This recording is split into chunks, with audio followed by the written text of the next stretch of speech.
Allah sampaikan, wattaqullaha wa yu'allimukumullah. Tingkatkan takwamu kepada Allah, maka dengan peningkatan takwa itu Allah akan mempercepat penambahan pengetahuan dan pemahaman kepadamu.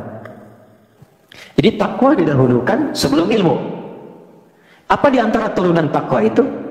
Ternyata turunan takwa itu diantaranya adab. Takwa disebutkan dan derivasinya di Quran sebanyak 240 kali. Pemiliknya disebut taqi, jamaahnya disebut muttaqin. Siapa di antara ciri muttaqin itu? Dua. Satu, yang punya adab terhadap Allah, dari mulai dia menata bangunnya, dia doanya, dia berinteraksi dengan istighfarnya, Quran surah ke-51 ayat 15 sampai dengan 23, ya. Dan orang yang punya adab dengan sesama, Quran surah ketiga ayat 133 sampai 134. Alladzina yunfiquna fis sarai wad dharra wal kadhimina al-ghaidha wal 'afina 'anil nas wallahu yuhibbul muhsinin. Adab. Kenapa adab didahulukan sebelum ilmu? Adab itu sikap moral yang membimbing kita untuk berperilaku baik.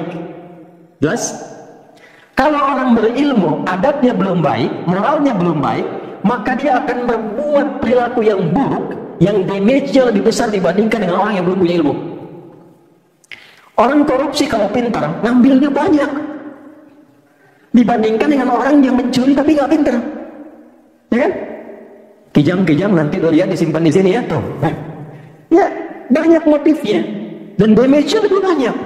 Sama, jangan dikira orang yang punya pengetahuan tapi minim adab, jangan dikira bermanfaat, merusaknya akan banyak. Ya, akan banyak. Siapa yang banyak memberikan fatwa-fatwa yang keluar buruk dan itu mencelakakan. Betapa banyak orang belajar tapi kemudian setelah belajar berselisih. Ada yang mencela si fulan, ada yang mencela si fulan, ada yang suami baru ngaji pulang mencela istri, istri baru ngaji bid'ahkan suami. Dan yang paling menarik adalah ketika kita belajar kan untuk menyatukan, yang kurang kita tutupi, yang lebih kita turunkan atau disamakan.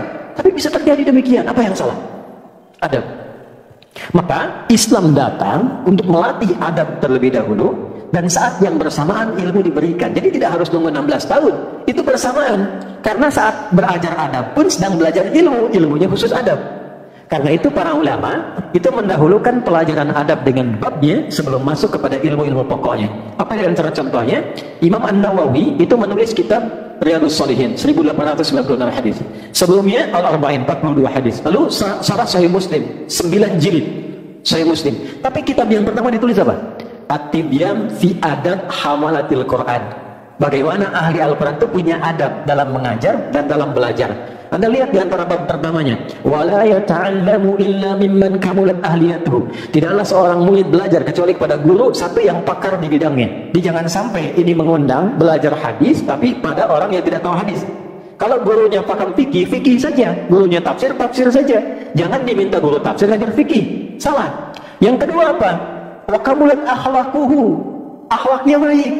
Jangan sampai memang pintar tapi maaf, membencinya banyak, kasar kata-katanya, sehingga mulutnya keluar pintar mas, tapi pintar juga kekasarannya, pintar juga mencela orangnya. Itu kata Imam Nawawi nggak berkah ilmunya.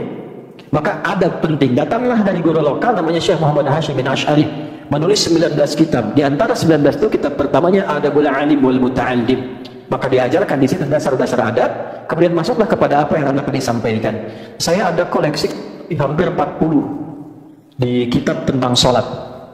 Nah, di antara kitab-kitab itu ada beberapa yang bagus yang menjelaskan tentang hikmah, makna dan adabnya. Satu namanya Nadharat fi Ma'anis Shalah.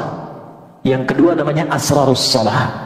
Nanti lain waktu kalau tiba lagi, misalnya nanti kita tunjukkan sesuai dengan apa yang teman-teman harapkan.